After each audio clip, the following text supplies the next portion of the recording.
I didn't really think there was a need to. I just want to check the other platforms real quick. Okay. And see what's that, but he's not here with us today, so we have to. All right, I think we're good. Yeah, just show. I got a notification on my end. Okay, perfect. So we're good to go. Well, happy Tuesday, everybody. I apologize, or we apologize for the delay this evening. A multitude of technical difficulties here. But, you know, we're going to make it happen. What can you do? And we're happy to be back. Last week we took off for personal reasons, but we are back this week. And then we have one more show for 2024. So super excited for next week. We're going to do something special for the last show of the year. But as far as today, welcome to the Tip Step Podcast. I'm Carolyn. I'm one of your hosts. And I'm Eddie, your second host with the most. The host with the most. And then obviously we're missing Jay. I think he's going to be able to hop on a little bit later. But until then, Eddie and I are going to hold it down. I'm super excited about this topic because I feel like I'm really learning the difference between a safe space and a non-safe space. And so I'm excited to get into this topic and to talk about what safe space looks like and how we can create safe space in our relationships. So I guess I'll start by saying, what do you think a safe space looks like? I know that you're married. Obviously, that's a safe space. What is a safe space to you? Man, you know what's funny is that it took a long time to find that safe space. You know, a lot of times, you know, most of us connect through, you know, other things like commonalities. And then when you're like in the thick of the relationship, you learn about who each other are. And a lot of times I would argue that that's probably the reason a lot of people disconnect is because they don't feel safe with each other. And I know that it's important for women. Women are very vocal about the safe space and wanting that. But then men are horrible at vocalizing and communicating that we need to feel safe. A lot of times we feel this stress that, and especially myself at one point, I felt like that it wasn't manly to like talk about like wanting a safe space. You know, even the word safe sounds real soft, like safe, hold me, you know? But it's like, really, it means the same thing you mean. You want it's the identical thing that we want on our end. We want to be heard. We want to be not judged. We want to feel that we can be in a space where we can say everything without a gavel and being held contempt or being thrown at it later in the relationship. Like, you know what you said and what you did. It's like, oh, damn, you got me, you know, and it's the same identical thing for us, man. And actually, I would say it's probably the most important thing for every relationship to have, because that's when sometimes a lot of people will blame other problems in the relationship because they're not safe in the first place, you know? So, yeah, it took me a long time. Honestly, like we had to go to a boot camp for church to like find out how to create a safe space for each other. Because, yeah, it wasn't like, it's not taught and it's not like something that's a given. We, you know, because there's a lot of other factors in a relationship that enhance the relationship for us to kind of get all like, oh, gaga, you know, the gifts, the happiness, the you know, the travels and all this stuff and the laughing and all that stuff. But then, like I said, man, when things get rough, man, it's like you know, this as an athlete, you know, that playoff is like how y'all really gelling. Mm-hmm. You know, am I allowed to be hurt? Because you know, it ain't nothing worse than when you're in a relationship with somebody that won't allow you to be hurt. You know, they look at you and go, "Come on, Carolyn." You know, it's just the ankle, it's just the knee. What do you mean by that exactly? They don't. Like I was in a relationship with a fiance a while, you know, a long time ago, and I remember there was a moment where we had plans to do something on a weekend. It was like we had plans to have like this real nice weekend, winery and all this stuff. And I woke up one day and I had the flu. It knocked me on my ass. And Instead of her being like, I got you, what do you need, Gatorade, you know, and I'm not even someone that gets sick. Like, I hardly ever get sick. But I woke up and I was like, yo, what's going on? It was one of them flus that punch you in the face. And when I told her, I said, I don't think I can do this weekend. Like, oh my God, like I can't even, breathe. She started huffing and puffing. She started making me like feel like I ruined everything. And it almost felt like she almost made me, the energy she was giving was like you did this on purpose. Like, you know how like spill a drink on someone. She made it sound like I threw the drink in her face. It's like, whoa, I didn't, no, I'm sorry how, and then on top of me being sick, I'm over here trying to explain how I'm human Wow. to someone who said they love me. Someone who said that they love me. I'm over having to explain to them, like, this is what happens to humans once in a while, especially me, and because it's not a normal thing for me to be sick. But I think men, actually, if we're honest with each other, and that was a learning moment for me, I think most men have been socialized to believe that we're not allowed to be sick. We're not allowed to take days off. We're not allowed to slip, you know? It's like, I remember growing up as a kid. I remember there was a player back in the Baltimore Orioles named Cal Ripken. And this guy got an award for attending all his 300 and something games. And I'm like, Wow. damn. And I feel like that's how a lot of people feel in relationships. Like, they can't be like, yeah, cancel me. Like, they're not allowed to take a day off. They have to play it through it. And it's like, damn, that's not fair, because you should feel safe enough with someone to be like, hey, I got you. It's all right. Well, I'll take care of you this weekend. I'll get you this. We'll go to Robitussin or whatever, go to the doctor or something, instead of making you feel less than. I think, and that's a good point, and it makes me think of my own example, which I'll get to in a minute. But I think what I heard you say was, in that moment, an example you gave, it seems like she was being selfish, right? It seems like, she was disappointed, and I can understand having plans and that they don't go the way you plan them to go. But for her to react that way, I do think was wrong, and so that made me think of like it might lend itself to me to help me create a safe space, and that's selflessness. So if you're all about self, then it's going to be difficult for you to create a safe space for someone else, because you're not able to empathize. You're not able to consider things from their perspective and from their angle. And so I understand, and I feel really bad hearing, because my personal example is a few years ago I was dating this guy and we went on a vacation, and I don't know if he was on the plane. I think it was on the plane. So on the plane, I think his ears really started to bother him. Like really started to bother him. And then we got to the point where we got off the plane, like we had to go to the emergency room. Like we literally because he was in so much pain. And I remember, and I was huffing and puffing. I was so pissed off. Like I feel terrible about it. And in the moment, I was so pissed off, because I was like, you gotta be kidding me. We just got here. And, and so we were in the emergency room for how long that sometimes takes to be seen in the emergency room. So basically the whole day was shot. And I remember feeling very upset about it, and not that I was not concerned, but I just felt like he was being dramatic. Like, it's not that deep. Like, everybody's ears pop on a plane, like, And in retrospect, I hate that I did that, because it's clear that that's what should be. And that wasn't me creating a safe space. And it kind of set the tone for the whole rest of the trip, to be quite honest. It was fine. We recovered somewhat, but it was not, I don't think it was what it could have been had that not happened. I've been more concerned about how he was feeling, as opposed to me losing a day lounging by the pool with a drink. You know what I'm saying? So it's really important to consider that selflessness will help create a safe space. But also, I think you have to be intentional about creating someone. I don't think we think about that enough.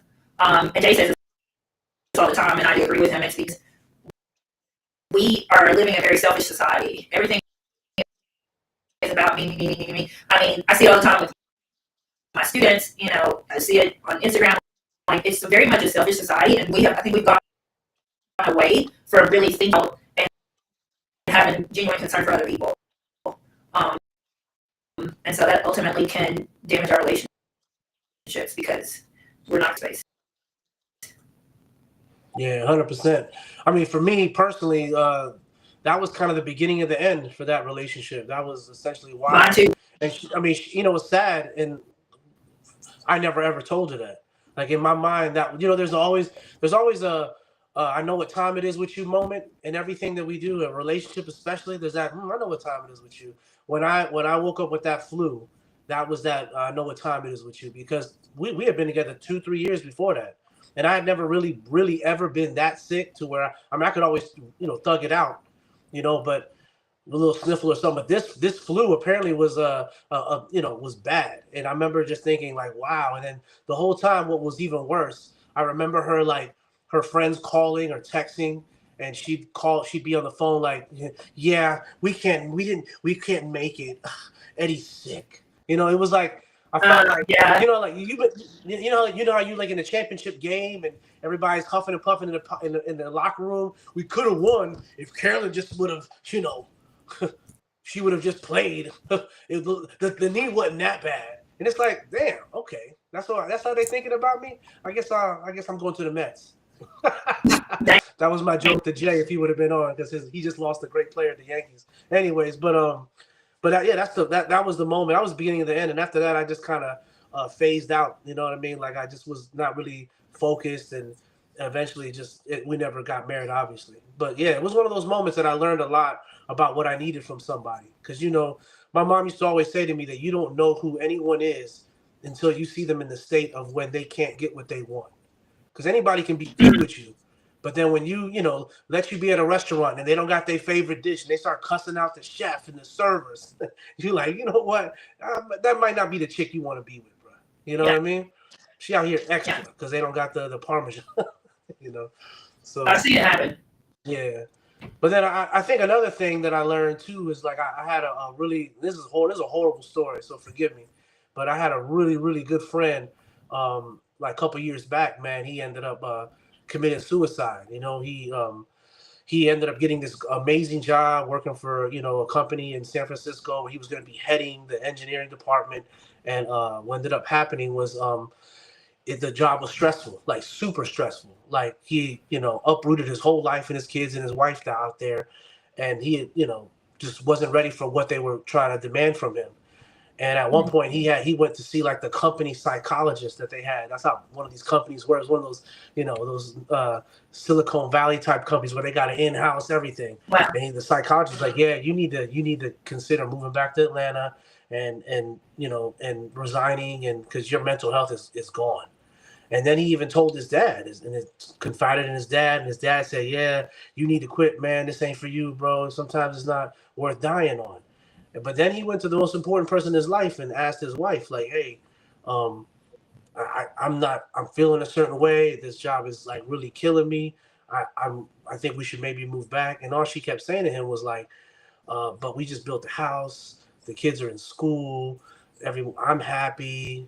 Everything's. And then like a couple months later, he was in the garage and shot himself in the head, man. And the thing that I'm talking about, I know safety is such a soft word, but it's a real word.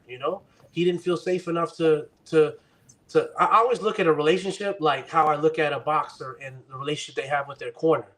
Sometimes the corner knows I gotta throw this towel in because he's gonna keep fighting until he gets killed. But it's up to me, the corner man, to throw this towel in or wave it off. Yeah, he's done. He's done. And it takes that in a woman in a relationship. Like, hey man, like you done, man. We'll get it. We'll fight another day, man. This ain't worth dying on.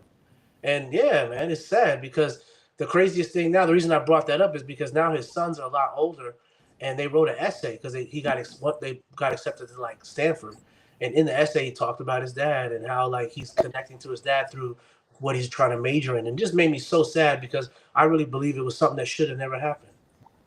Yeah. He just never felt safe enough to not. If his wife would have easily been like, you know what, it's not worth it. We'll move back and go back to that old job. This crazy job is too much. he would have been good, man.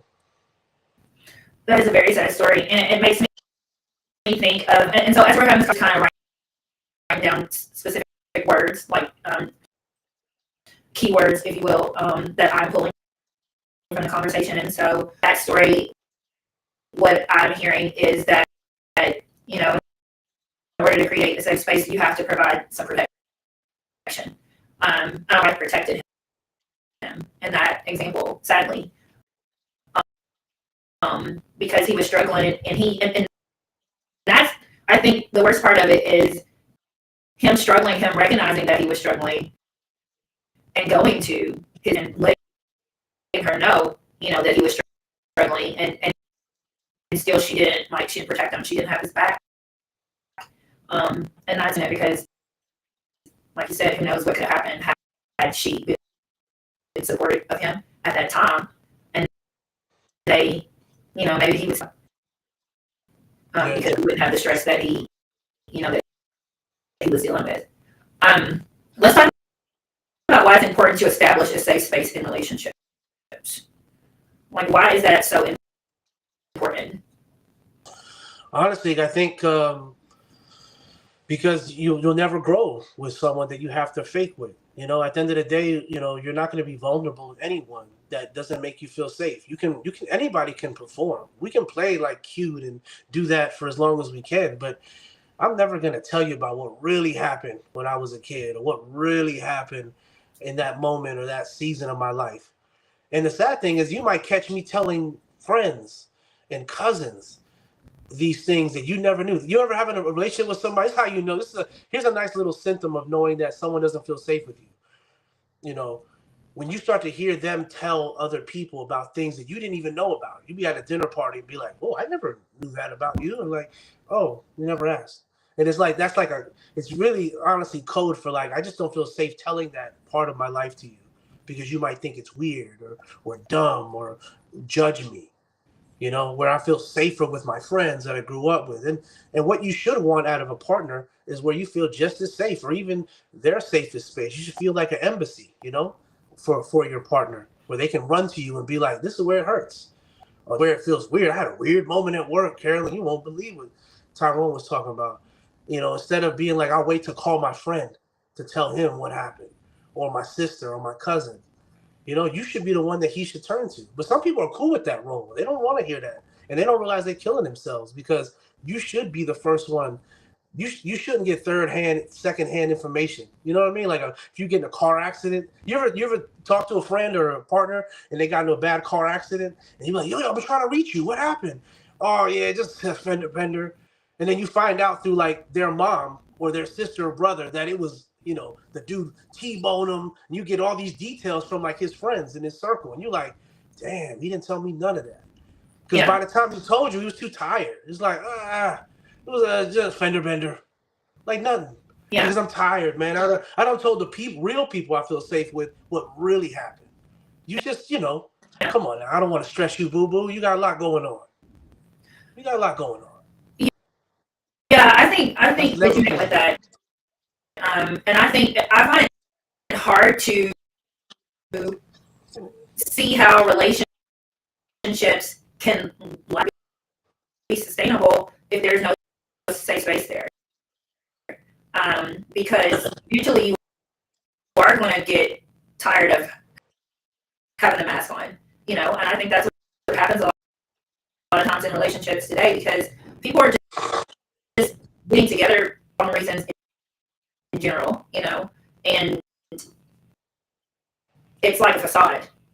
Um, and if you can't at some point, you're going to realize that you don't want to do this anymore. It's like too hard.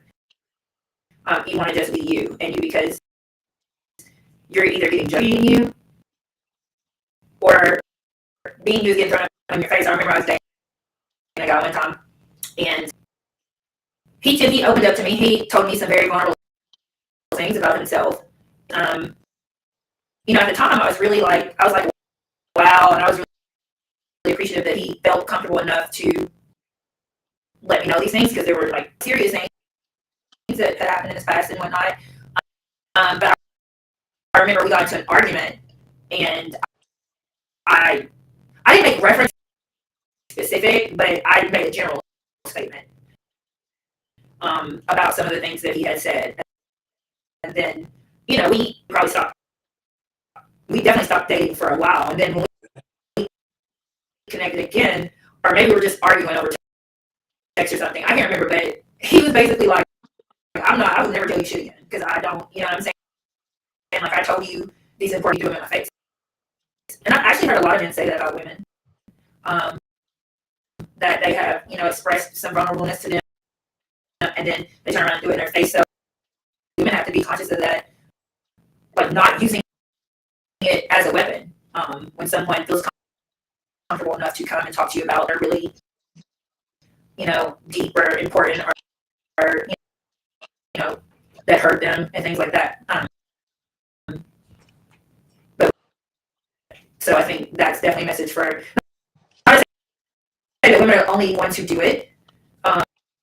But I can think like there have been times where I've been in arguments with like someone really close to me, and you ever know, like you ever been in an argument, and like you could really gut someone with something that you can say, but you don't do it because you know it. Like you will send them over there in the corner to just, I don't know, figure life out or something. Yeah. Like you did hurt. It's like really hurt them, and so you don't. Well, this person used to go there, and if they got mad enough, they would say that they just know you should not ever say something like that. Wow. And being on the receiving end of that type of occurrence in my relationship, I remember being really hurtful because it's like, again, there's a lack of safety there. In a romantic relationship, so safety in relationships doesn't just mean with such you're dating or in your marriage. It can mean in your friendships, in your relationships with your siblings. There are different types of relationships. We want to talk about creating a safe space in relationships, all types of different relationships. So I definitely would say that's something you can't do. Like, what do they call it? Going below the belt or something like that? Yeah. Yeah. Because, people have a tendency to do that because they can know you so well, they know what would really, really hurt you, And instead of on that and not using that as a weapon, some people do. And that's whatever relationship you have where you're doing that can really damage or destroy the relationship. So we should not be doing that at all. Yeah. Like, at all. Yeah, it's so true. It's so true. I think some of the exercises I learned when I was dealing that in my current marriage many years before, when we were trying to feel safe with each other, and we learned that we weren't as safe as we should have been. We ended up learning some exercises, and one of the things that we learned was like creating like it may sound corny, but it worked. Like, and I don't even do this all the time, but like a boys' night out or a girls' night out. Sometimes some people feel like in a relationship that they shouldn't be out, outside anymore, and that's not true. Like, if you want to go outside and have you a trip with your girls, like, you should do that. You should have that. Let's define that. I'm sorry. Like, what is that? Like, what is going outside? Like, that you shouldn't be doing once you're in a certain marriage. So I'm not the say all be all of what the rules are, but I know for me, like myself and my wife, we have a lot of single friends. And there's this kind of there's this like unwritten law that when you're married, you shouldn't have single friends. And I think it's ridiculous because you can't help who you love. Like, I love you. And if we hanging out, it don't matter. But and then she got a lot of friends that just got divorced, and now they divorced with a vengeance. Oops. So they outside, Okay. And my wife be hanging out with them out there, being a wingman for them even sometimes, and I ain't got no problem with that, because at the end of the day, that's her homies, and she should be able to hang out with the homies and go on vacations with them if that's what it is. And I think at the end of the day, you know, it shouldn't be this ultimatum of like, all right, so now we're together. You can't go outside, or you can't be hanging out with this friend because they out here doing too much. And it's like, nah, man, if that's your girl, then I ain't tripping. Just do your thing. That's your girl. I trust you. Yeah. You know. But there's all this like kind of like fake rules that people got for like relationships. Like, nah, now that we're exclusive, you can't hang out with any of your single friends, or especially Jay, because he be out there. Whoo, I've heard stories. It's like, come on, man. That's still the homie. Jay, let me stop because he's not here to defend himself, but I would say, no, I'm But and I think that's creating a safe space, because now like your partner will know like, oh, I can still be me. Because so a question I used to always get from like older people when they would ask me like how safe it was, like a safe check. They'd ask me like, yo, so Carolyn, what's the percent of you are you allowed to be you in this relationship? And I didn't even understand the question. Because and the way they broke it down was like, because at work you're pretty much performing. You're not dressing the way you would. You're not acting or writing emails or even answering the phone the way you would. You know, you got your little telephone voice. Hello, Karen here. You know, and then you're talking to people in a certain way. You're performing, and that's what it is. It's a job, right? But then, like at home, you shouldn't be performing. And then a lot of times, people would ask me like, "What's the percent of you performing?" Because a lot of people find themselves thinking about that question, going, "Damn, I guess I do perform. Maybe I don't talk as loose as I do when I'm talking to my sister and brother and my friends that I would with my wife or my husband. You know, maybe I don't act a certain way. I'm still kind of still buttoned up, still a little performing, and that's not a good space to be, especially when you're supposed to be safe with somebody. You know, you shouldn't be performing with your wife or your husband like on some like you somebody else. You ever, and this the way you know you performing is when you have a homie that sees you at home and they pull you to the side and like, yo, what are you doing? You don't even talk like that. You don't even order drinks like that. What's that? You know? And whenever a homie tells you to the side, like whisper in your ear, like, what's going on, Carolyn? Like, you know, then you need to check yourself to know like, I'm not myself with this guy, and that's not a good space.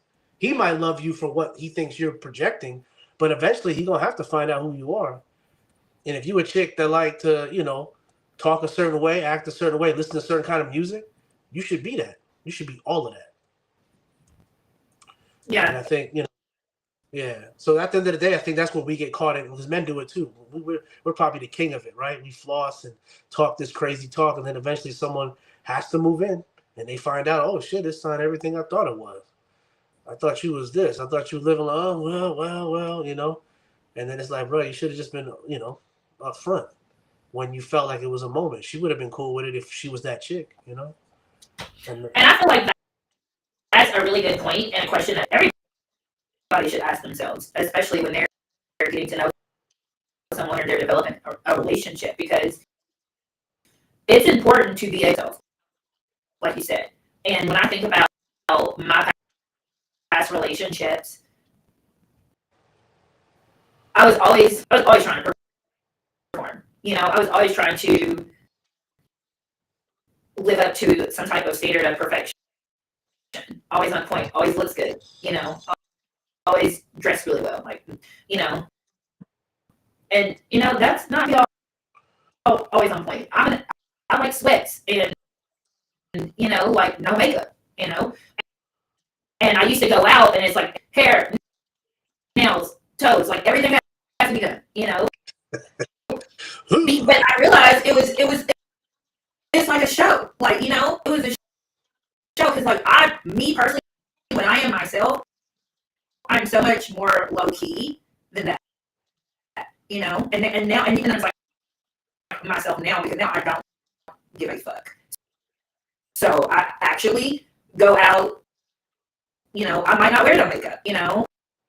I might put on athleisure as opposed to something cute or more dressy. Because I think this is the most comfortable I've ever been with who I am in my life. And so, and I really, there's a freedom that comes with being in that space where you can be you know. And in relationships, I would say my past relationships, the difference between the ones where I was able to be myself were the best ones. They were the best. That was the ones that I loved, that I was like in love with, you know. And then compared to the ones where I had to be a certain way at all times, Ugh. and it gets exhausting because then you're not going to be able to sustain that, and then you're going to feel a certain way once they realize that that's not all the time. And so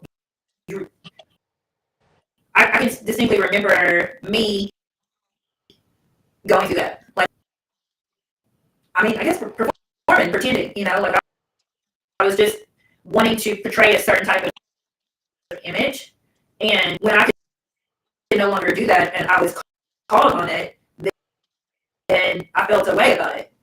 But at the end of the day, it was me who was being essentially, So I think it's important too. And I actually appreciate my relationships in which that I can be free to be me. But I say all that to say that is a question that everybody should ask themselves when it comes to, relationships.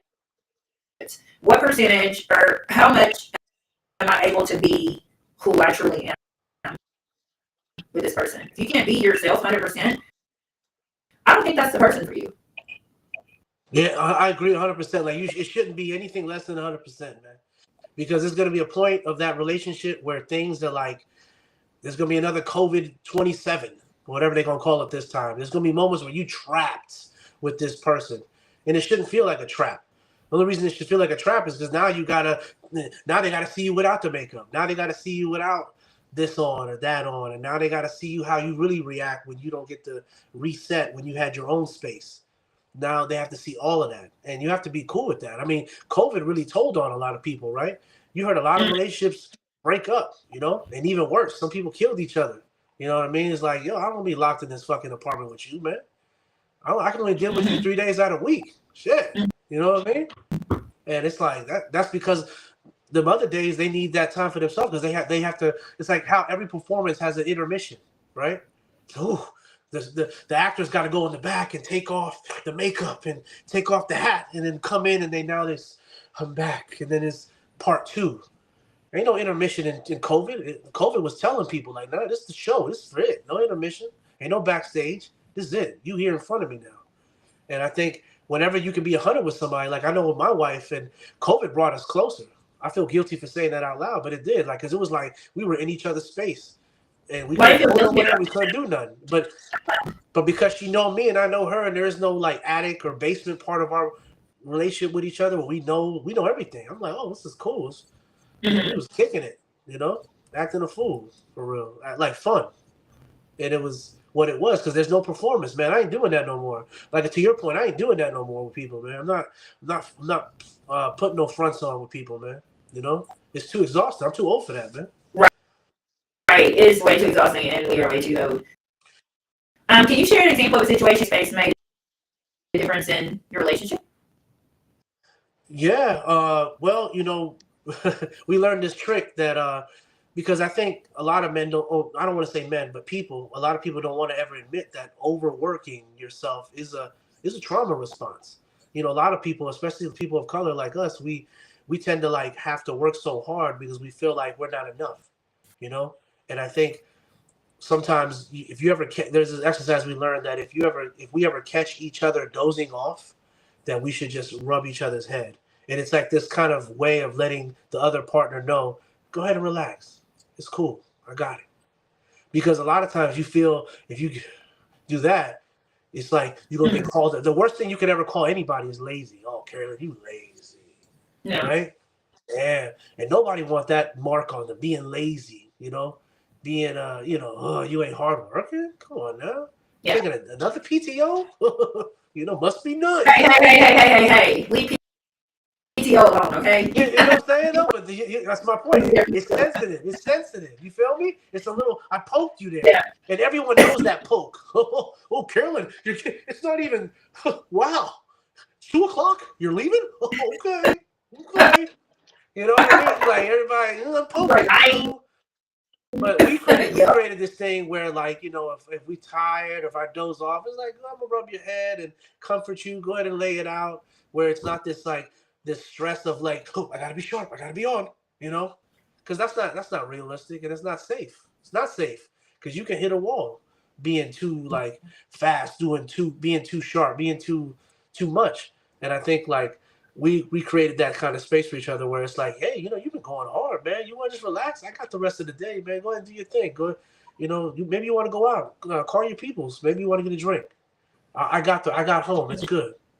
And it's like, man, it ain't nothing better than when someone can like just tell that to you and you not feel guilty, because a lot of us do have that. Like we don't even vocalize that trauma of feeling like we always have to work hard. That we always have to be on. I mean, people say it in songs. People talk about it at parties. Like, yo, I only take I'm gonna get my rest when I die. It's like, damn. Yeah. Really? Well, I guess that's when you're gonna take your nap, huh? Like, I want to hear black people talk. I definitely, I dare anybody in the comments or just in general, tell me when the last time you ever told somebody you took a nap. We don't talk that way. We don't say, "Oh, I'll call you back, Caroline. I'm gonna go take a nap." Yeah. Nice. But we know, but a lot of us do though. Shit. You take naps? Sundays. So a nap is a nap an intentional? I'm about to take a nap, or is a nap I'm watching a football game and I was off? I think that's the same thing. See, that's the thing. Like you're still resetting, you're still restoring, and there's nothing wrong with that. The point is that people think there's something wrong with that. Because a lot of times you would be in a relationship with somebody and let you be watching a doubleheader on a Sunday, and you wearing the same. And your partner might walk by like, "Wow, those are the same sweats you wore yesterday." Code for saying you're lazy and you should be fixing something. You should be cooking something. You should be cleaning something. Where it's like, bitch, I had a long week. You know what I mean? I'm gonna go ahead and I'm gonna watch this next episode of Game of Thrones, and I might be a while. So Okay. you know what? Hold my calls. Hold my calls. We're gonna find out with Jon Snow. I cannot. No, I totally agree with that. And there should be a partner that's be like, yeah, go ahead and do your thing. I'm gonna go run the errands and let me know what you need me to pick you up some food. There shouldn't be this guiltiness of like you wanting to watch a triple double header. Maybe not all the time, but some people, man, they have a long week. They just want to like compress with watching a Netflix series in one sitting, or like a whole, what happened with Utah and what's going on with, the Lakers. They just. And there's nothing wrong with that. Your partner shouldn't make you shouldn't roll their eyes. Oh my God, is this another game? I thought the last game was over. Oh, damn, I'm chilling, man. I'm chilling. What do you think are some of the greatest challenges with creating a safe space? I think sometimes people will abuse the safe space. I think, and people always say like, create that space for someone, but some people sometimes. You remember back in the day? I remember when I was a kid, and I don't know if they do this anymore, but I know when I was a kid, I used to hear like old people talk about how at work they had this thing called petty cash. I was like, what? I remember my uncle was telling me about, petty. I'll take it out of petty cash. And I'm like, what's that deal? And he'd be like, we have a thing at work where it's like we have a bunch of cash, and if you short before pay period, you can take a couple dollars, buy your groceries or buy whatever you need before you get paid. But then eventually you pay it back. But what ended up happening in his company is that I think a lot of people started taking too much of the petty cash and not really paying it back because it was an honor system. The point is, I think sometimes you could take too much space and too much from your partner and kind of take them for granted. Be like, yo, it's the third weekend. You going out with your boys again? I thought we was gonna do something. Oh no, Jay talking about going up to this like festival. I'm thinking, okay. I'm like, but you was just out of okay, and then you kind of get stuck because you don't want to be that partner that's insensitive. But then there's a part of you that's thinking, do you actually want to hang out with me anymore? Because it's been almost a whole damn month, and you ain't even said what we gonna do this weekend. You already think about your friends. So there's that. That's why a lot of times you can almost abuse the safe space model. You almost have to kind of take inventory in yourself. Be like, let me use this only a couple times a month. Let me not abuse it because I could be sending the wrong signals that I only feel safe with these people and not the one I'm supposed to feel safe with. Wow. Fun is a big deal too, man. I think a lot of times, you want to have. I think your partner should be the one you have the most fun with. You should. I said should, not all the time.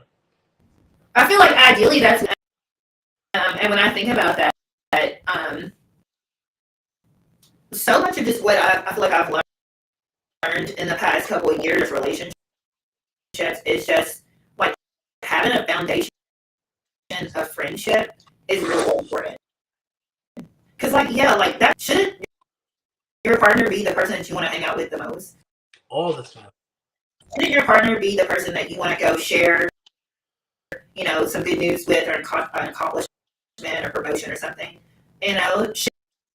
Shouldn't your partner be the one that you want, or you want there in times of difficulty? And I just feel like so oftentimes in relationships that's not necessarily the case. People lean on other people, or they don't care to share it. It's like you said, like so many other people know more details about something than partner does, and that's an issue. But in any case that they don't feel safe enough. Let's talk about boundaries. That's a hard one. Because I mean, how do you handle boundaries and respect in a relationship to ensure that it remains a safe space? Because I feel like, I don't know, boundaries are like rules, and rules I'm a rule follower. So I feel like boundaries can be challenging for people. Yeah, I would argue that safety has to come before the boundaries, but somebody could say something else. The reason I say safety is because to some people, if I like propose boundaries right off the rip, that might turn you off, and you might not even want a relationship with me. Whereas I think sometimes in my opinion, when we started talking about boundaries in my relationship, it was because we felt safe enough to talk about it. Because in my opinion, talking about boundaries is a very vulnerable conversation. Because a lot of times you have to tell someone like, "Hey, Carolyn, you know how you be like kind of kirking out and cussing at me, and I know that's who you are, but it triggers me, and I want you to like not talk to me that way." And you might hear, "Oh, I can't be me. That's the way I talk. I've always been like this. I always say, what the fuck is going on with you?" I don't actually mean that you're a fucking dickhead. But I may hear it like I'm a dickhead though. And a lot of times that turns into a conversation where someone feels like, "Oh, you kind of attacking me. You don't like how I talk." And then you might vice versa be like, "I hate how you always don't tell me nothing." And it's just like, well, that's me. And a lot of guys, people comment, "Oh, that's me. I just don't know, but then again, I hear you on the phone talking to your cousin about everything, So what can I do to get to that level, And oops, did I lose you? Technical, tech. We back. Carolyn, was it something I said? Trevor, I'm gonna wait.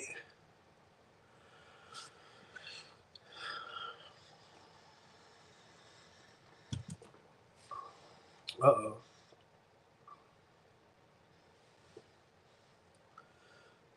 This thing all up in my face.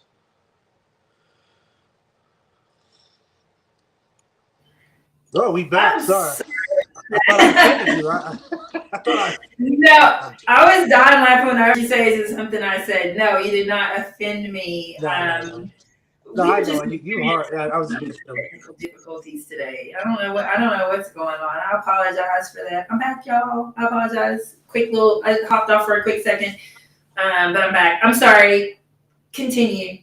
I heard everything you said. I just couldn't respond. Did you lose your train of thought? Yeah. What was the question again? We're talking about handling boundaries and respect in the relationship to make sure it just stays a safe space for your partner. Yeah, because I've had people like friends and confide in me and say like, "Oh, I was in a relationship and this guy came at me with some boundaries, and you know what? I don't think it's gonna work out." And I'm like, "Why?" He just wants to create a space with you that things y'all can take off from. And some people just, and I get it, because my friends and even myself sometimes, you just want to be loose with somebody. You don't want to have to, like I said, perform. You don't. You want to, in a perfect world, you want to feel like you don't have to have a filter with somebody. There should be an exception in your life where there shouldn't be no filters. It could be like no judgments, like it's like a pelican court, like we here and I'm just, this is how I feel, and accept it and love it, and and and take care of me, you know what I mean, don't use it against me. But a lot of times with boundaries, some people feel like, oh, I gotta perform for you, and it feels exhausting, because sometimes there are going to be days where you have no filter. You're going to come through that door, and it's going to be like, how was your day, and you're going to kirk out, and you might break all the boundaries, and you want a partner that can hold that up and not use it against you, and not try to like do things to make you feel like you're small because you're reacting in a way. Because at the end of the day, if you love somebody, whatever they feeling is important. It shouldn't be on some, you tripping off of that, Carolyn? Come on, that ain't nothing. It's like, that is everything, man. That's everything.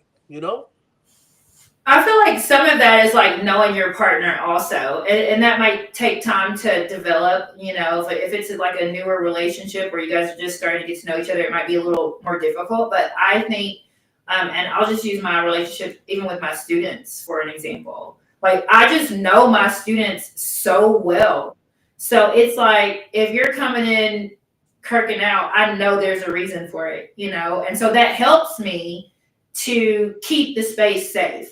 So I'm not going to react to it because I know you said, well, I might not know the specific incident that happened that triggered you to why your behavior is what it is. But I am going to know that you struggle with processing your emotions and your feelings, if that's a particular situation, which a lot of times with my students it is. And so because of that, I'm able to kind of absorb that whenever you are acting out in your behavior, and kind of help redirect, and just sometimes letting someone vent goes a long way. Yeah. Just getting something off of your chest like really helps. Like, well, I just needed to talk to someone about that, Yeah. Whether they give you advice back or whether just sit there and listen. But I think that's important, because if you can't, I think you have to have a certain level of emotional intelligence, because if you are dealing with someone or in a relationship with someone and they don't respect the boundary, and then your reaction is to go where they are and also not respect the boundary, where's the solution? Like, how are we fixing that? Now the space isn't safe for anyone. And I feel like in that particular situation, you're much less likely to resolve or fix it, and you can stay in that kind of like negative, ugly space for longer time than you would if you just were able to kind of understand where your partner's coming from, or what the situation is, or why they are acting the way that they're acting. But I mean, that takes a certain level of, I guess, understanding. I think one of my favorite scenes in a movie about that had a scene that really, I was like, wow, this would be a great relationship, was when in Boys in the Hood, the scene where like the Cuban Gooding Jr. is like punching the air and he's going crazy, like he's kirking out, and Nia Long comes and just kind of watches him and then finds a space to come in and hug him, and that's all he needed. It's not about like, what happened, what's wrong, sit down, calm down, like she just hugged him and didn't say nothing. And I think that's all sometimes people need. They don't need to you don't need to be a fortune cookie for nobody and give them like these platitudes, man. Don't do that. Sometimes people don't want to hear all that. That's gonna get them mad, get them more mad, trying to solve an issue. This ain't an issue to be solved. I'm feeling this right now. I'm in my feelings. And then you need someone, when you love somebody enough, give them that space. Come up on them. Maybe just touch them. Don't say nothing. Just, I'm here. Maybe that's what you got to say. I'm here. Put your hand, and if you feel like the hand is annoying them, get the hand off. Sometimes people don't want to be touched, and be like, "I'll be right back. If you need anything, let me know." Sometimes they need that. They might need that space. But at the end of the day, I think, you always say this, but it's that friendship that has to happen first. Obviously you jump in fourth quarter and y'all together. Obviously, I don't know how you play, man. I don't know your game, But if we were friends for a minute and I know how you feeling and what triggers you, it's a beautiful thing because I got the cheat sheets. I got all the cheat sheets. I remember how you were. I was there for a lot of it when you was going through it, when we weren't together. So you always say it, man. You got to be friends, man, first if you can do that, because the friendship part is kind of the prerequisite. Now y'all getting busy, and now y'all can get work done because it's like I don't gotta like ask you how to feel and talk to you. I know how you like to talk. I know how you like certain, when Buck, when you knuckle, come on, you gonna get hype. I'm gonna get out the way. I'm gonna get out the way. Yeah, but I agree with that. And to your point, it's like that because your friends know you, and like I feel like a safe space is automatically created when you have a friendship with someone. I just think about like my friendships. I don't have to have a filter, and I don't have to fear judgment when I'm dealing with or talking to or communicating with my friends, and vice versa. Because it just that safe space is just naturally there. I don't know that. I mean, I think it's been created, and like honestly, you know what? I think the foundation of creating a safe space is actually trust. Because I'm just trying to think about my relationships with my friends who I can be me totally, completely without judgment. And it's because I trust them. And I think that piece might be missing in relationships a lot of the times is the trust factor. Because I mean, again, thinking back to my own relationships, which most of them weren't healthy, but the ones that weren't, there was certainly a lack of trust there, And so I think you can't be friends with someone that you don't trust. So then how are you going to make a relationship work, a romantic relationship work, if that's someone that you don't trust? So I actually think that trust is the foundation to creating a safe space in your relationships. What do you think about that? Yeah, 100%. I mean, in my opinion, there's nothing more vulnerable than a friend helping you clean up your mess. Whether it's vomiting at the club or literally dealing with this messy ass relationship you have with somebody, and they gotta, not that they telling you I told you so, but it's like, come on now, they telling you like, oh my god, this dude did that again, and he did this, that again, and that again, and they helping you clean up. They like, I got you, man. Just, come through, man. We just watch this game and relax. I'll pick up your snacks. The flaming hots, right? You know what I mean? Like I know your snacks, Yeah. and it's like we can just kind of be silent or talk a little bit and just get into understanding like how we're going to get to this next chapter. And then eventually when you have that kind of friend and y'all take it to another level, it's so easy because they got all the cheat codes. They got all the hacks. And y'all can get right into all the fun stuff of building and creating a great life and unfiltered. Because there is no like, I always laugh when I watch when I watch like a Law and Order, and the cop is like, "Did you know that Jay killed 5 people?" And then someone goes, "What? Really?" And it's like, damn, I want the kind of woman that's like, "That's not my man. My man he don't kill people." Like don't be on some like, oh, I guess I don't know my man. It's like, stand up for me, because that's one thing that we all like really in a perfect world want is someone that's like loyalty, like we want someone that you can't even talk crazy in front of them about that person. You know what I Should mean? you be loyal if the person's wrong? Like, But not, so that's a good question. You should be loyal. You should be loyal. You should be loyal in public, but be real in private. Like I'm not gonna like if someone's like, you and I are married, and someone's like trying to blame something on you, I'm gonna stand up for you, even if I know I saw you do it. But in private, I'm like, yo, Carolyn, you shouldn't have done that, man. Come on now. But in public, I'm like, nah, my girl don't get down like that. I'm gonna be Johnny Cochran. Nah, that's not true. That's crazy. that makes sense. I'm just thinking about instances where it's like I'm having to pick sides and there's like a clear right thing that happened, or there's a clear wrong thing that happened. And like, as my friend, I'm like, well, no, girl, you shouldn't have did that, and they're looking at me like, well, damn, like, why you didn't have my back? And I'm like, in my mind, it's like, the truth is the truth, but I get what you're saying. Like, I get what you're saying. Like, ride or die in public, then private be like, no, you was wrong for that. I Yeah, got yeah, you. yeah. That's actually very Check them in healthy. private, but in public, don't show the wedge. Don't be on some, yeah, Carolyn, you didn't actually pay for that drink. You know, like, no, she paid for it. No, we did. She ain't. My wife ain't no stealer. She ain't stealing nothing for nobody. Yeah. Like, dude, you didn't that extra martini though. You know, like, My sister, I'm sorry, let me cut you off. I was thinking about no, my no. sister. If she has some type of disagreement with her fiance, she says I always take his side. Oh No wow. matter what. She's like, you always take his side. And I'm like, but you was wrong for that, But now I know. Now I know I'm gonna take her side regardless. And then and probably I'm gonna tell her, you was wrong for that. I'm gonna take your side, but you was wrong for Yeah. that. That's the Because best way to people want that embassy. I mean, yeah. we all want it. It's beautiful to know that like you can be that there's someone out there that's always gonna have good credit with you. You know, Yeah. is I always love it when like a friend you can't even talk about somebody in front of somebody. You know, like oh man, Carolyn get on my nerve. Yo, you better watch your mouth. Don't be talking about Carolyn. That's my homie. Yeah. Like I want that kind of rider. Like oh shit, I can't even talk, and she ain't even here.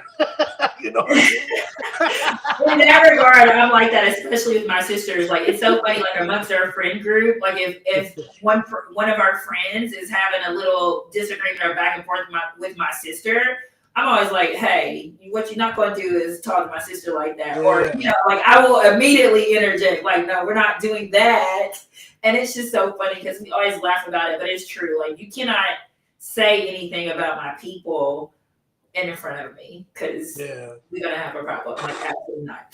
I want to talk about some of the comments that I see in the chat. Sydney says that this is a topic that should be discussed during the lusting phase, but unfortunately, we don't cover these things at the beginning of the relationship.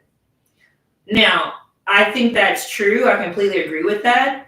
But I want to talk about why. Why are we not talking about these type of things in the beginning phases of getting to know someone? And I mean, I know you're a married man, so you haven't been dating for a while. But why do you think?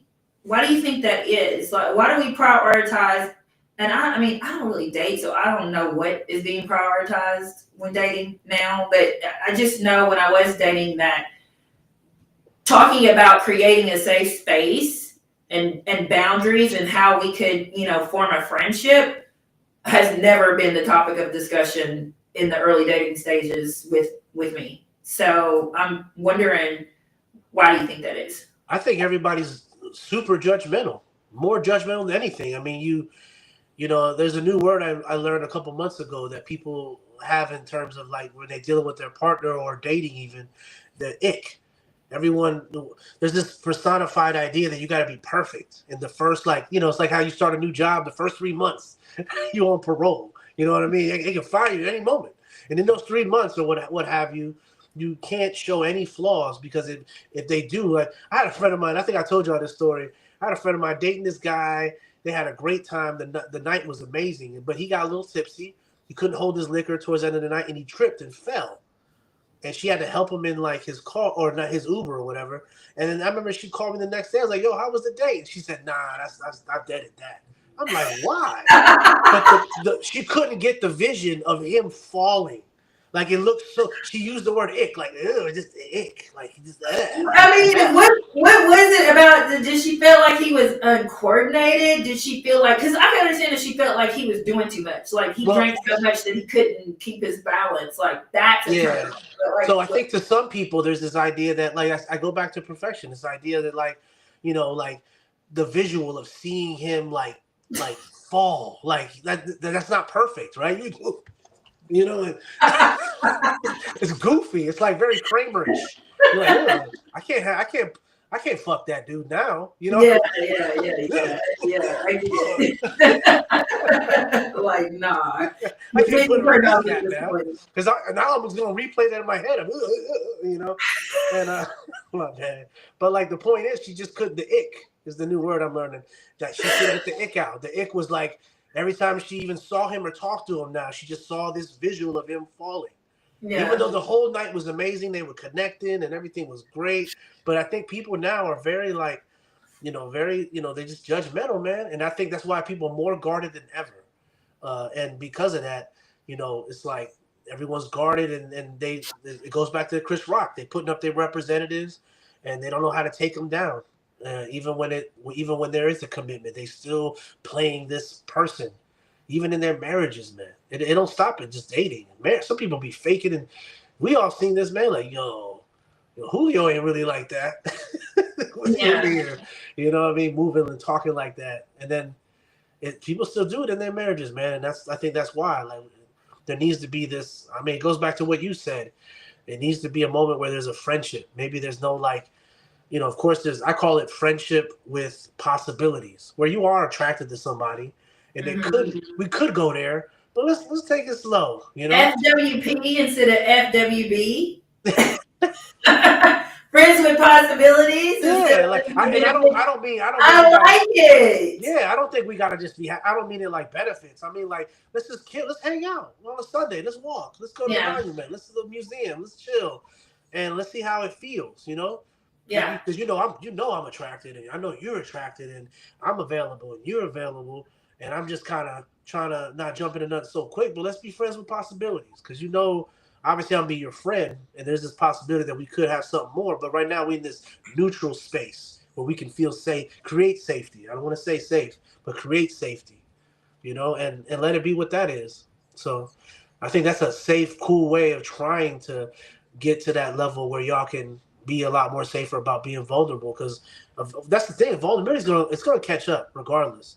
You Hmm. know, it's gonna catch up. It can be in the smallest way where you get a checkup and you find out that something's wrong and you knew it all along, but you ain't gonna tell somebody about your health. And then they find out, like, and then what people do in their head, which is so shady but real, because we're all trying to survive. You mean I gotta take care of this guy in like another 20 years? Like, could this be something that morphs into something else? And you know, it's like, damn. You know what I Yeah. mean? Like, they said that I can fix this if I change this or change that. Maybe you could help me instead of being like, oh my god, I don't know if this is gonna work. But that's how vulnerable things can get. All of a sudden, it's like even on the smallest level where people are like, oh man. And I don't know. It's just one of those things that I think is made dating harder because everyone feels like there's another door they can open. Yeah. Because it's like you That's might true. even like the guy and everything might be perfect, but oh, let's see what's going. Let's see what's in this door. You know? I can remember, this is so funny. Going back to your story about your friend who stopped talking to the guy because he tripped. There was a guy that I used to talk to. It was years ago. I was very young, but I really liked him. And like we were hanging out, we were vibing, everything was cool. And then one day he wore some basketball shorts and he had like these big calves.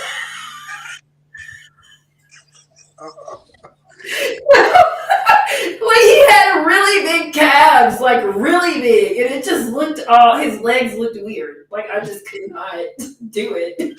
Yeah, Popeye legs. Oh shit. So I ended up I stopped talking to him because of his calves. That's sad. Like it really is. He could have been my husband right now, but he had big calves, and I could. It's just no. It's like have you seen that? Do you watch Girlfriends? I've seen it before, but yeah, my wife loves that show. I know a little bit about it. Yeah. There's an episode of Girlfriends where I think it was Joan. She stopped dating the guy because he had big hips. He had big. He had he did have big hips though, and it Oh was just like, wow. and sadly I felt that because his hips they were just too big. It just didn't look like he was just bad bodied. And it's like, do you could really be missing out on like. I'm sorry. But that's real for some I people, though. feel so bad when I think about that now because he was a perfectly nice man, but I just couldn't get with them calves, and it was just like, oh no, because I'm very vain. I just realized that I'm very vain, and I like athletic men, and I think that's just because that's what I've been around. Like I like athletes, like I like fit, like I like a certain toneness, like, and so I can be very superficial in that way. And I'm trying to get out of that because that's obviously going to limit the pool of dating options that I have, especially as I get older. Because the older you get, the less, people are like really going to the gym and keeping themselves in good shape. People are starting to like, I don't know, kind of like let themselves go a little bit.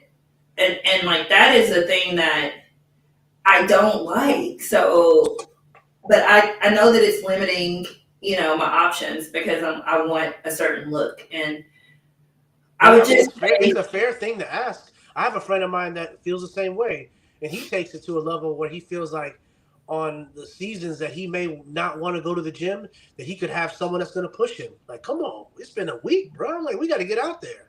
And he yeah, wants someone to not let him sleep, And if you're acting like you're a baller, you're an athlete. If you dating somebody that is kind of, it's been like a week since they've been to the gym or hit that Peloton, you're gonna be like, you're gonna call them out on it. Like, hey man, what's going on, bro? You it's been a week, man. Should we cancel this membership? no, we're not canceling the membership. You better get your ass up and go to the All right, let gym. me go ahead and let me get my stretch in. Let me get my stretch in. Good call. There Good will call, be honey. Good call. no canceling of memberships. Go, you will be going to the gym. If you're gonna be with me, you gotta go to the gym. Because I'm always gonna go to the gym and stay fit, or just I don't know. That's just something important to me. And some of it is tied to health. Like as far as for me, health is very important. But like when I'm thinking about a partner, I want them to be healthy, but I'm looking at it more from a vain point of view. Like I like a certain look and I like a certain fitness to be maintained. And but I think that is limiting my options as if they're not already limited enough. So I would just say to any women out here who are watching, that may be hurting your dating chances if you are super picky about looks.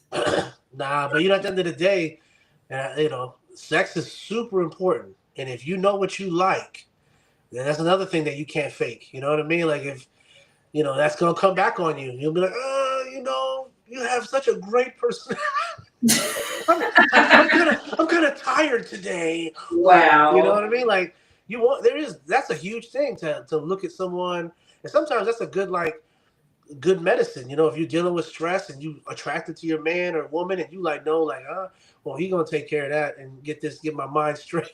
You know what I mean? Yeah, no, I agree. I think that's important. I just I think I struggle with like a balance of that, like being realistic in my expectations versus being unrealistic. But I agree, like I say that on the show all the time. Like I cannot, if I don't desire you physically, I cannot be with you. That's just like it's It's it's just huge. It's huge. Because men and women eventually find out, like, yo, you're not really feeling me. Like, even though you say you love me, like your upper half is telling me they love me, but your bottom half is dry.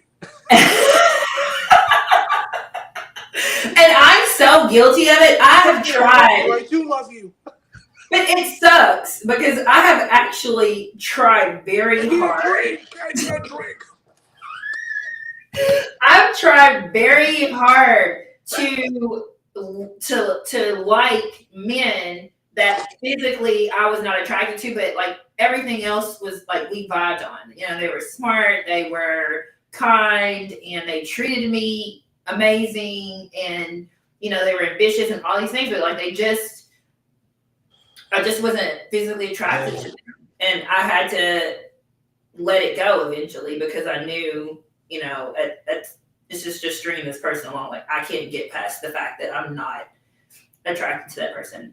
And to your point, you're not going to be able to fake it for too long. So you might as well just let them know, that this is not going to work at And it all. don't work the same way with women. Like women are always good at being like, how you always see it in shows or on TV, like, or even friends at parties, be like, they'll introduce you. Oh my God, when I met Eddie, he wasn't even my type, and now I love him. Like a man could never do that about a woman. Like a man, I would love to see a woman be at a That's party and a man being sweet. like, you know what, she was nothing my part, right, Jeremy? She was not my type, but I love her now, and I can't imagine myself without her. And it's Why do like you think that is? That's a good point, and I agree with you. But why do you think that is? I think sometimes like women like to take this credit of like how they built you more than what you were. That's my theory. Because the Mm. idea, because I hear that flex a lot. Like I have a cousin that deals with that a lot. Every time we go somewhere, his wife has to tell people how he wasn't at first his type, and now he's all this and that. And And she credits herself for she that. credits herself. Oh, he didn't even know how to tie his shoe before me. And it's Wow. just like, ugh, come on now. And then we all know because we're all like cringing inside because we know on the low, we know that my cousin could have had a lot of girls, like for real, for real. But Hmm. we just gonna play along with your little game that you like to tell people. You see that shirt? He has a collared shirt. When'd you see him with that?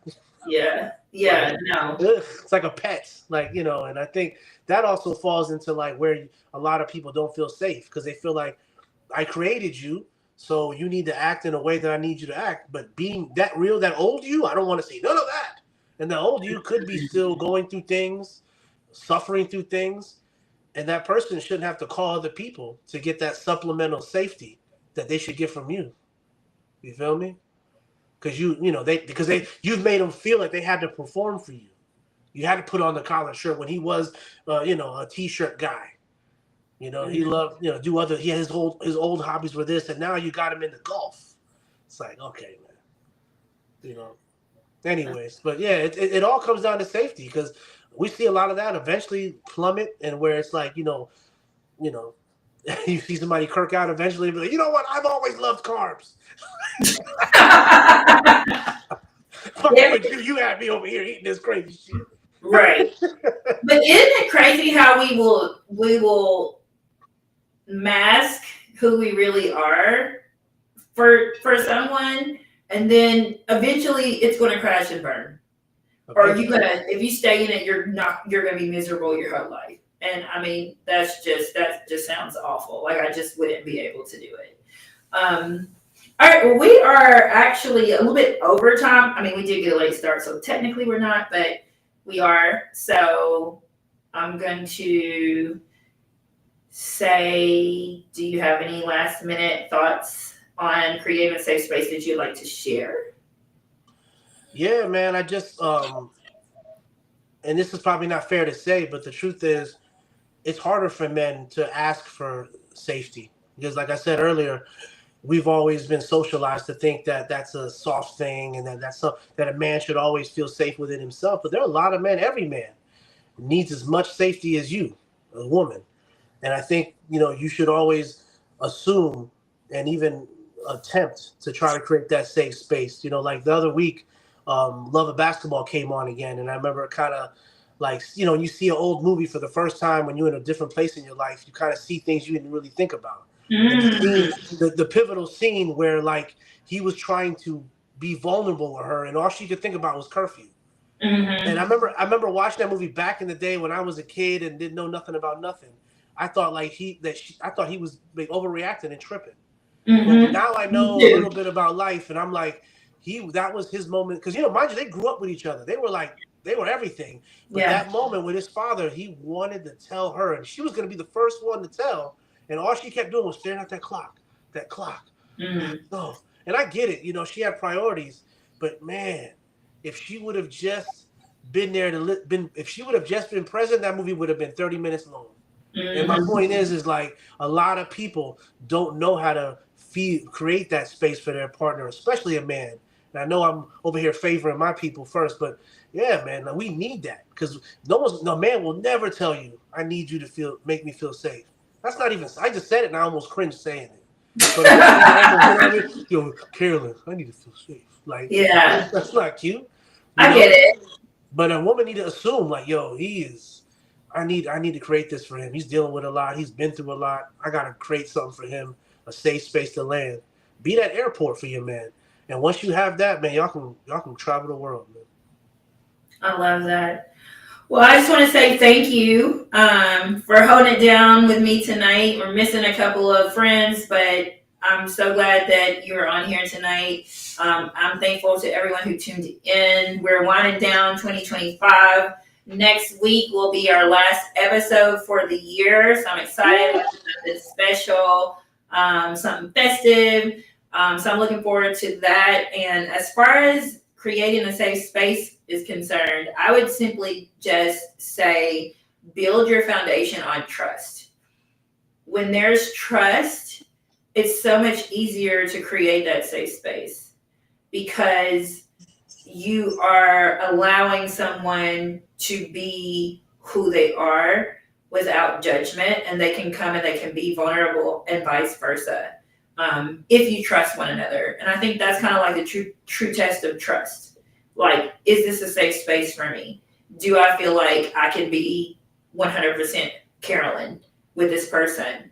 And when you have that, it really is something special, because I feel like I've been on both sides, and being in a safe space is obviously so much better than not being in a safe space. So I feel like it's important to try to create a safe space for everybody in all your relationships, not just romantic relationships, but, platonic relationships or relationships with friends, siblings, in my case, my students. And that's really important. But, normally Jay wraps us up. But just like at the beginning when he wasn't here to give us our awesome intro, unfortunately, he's not here to give us our awesome exit. But thank you for tuning in to Tip Tap Podcast, where we bring the spice, but we keep it nice. Good night. Good night. Love y'all.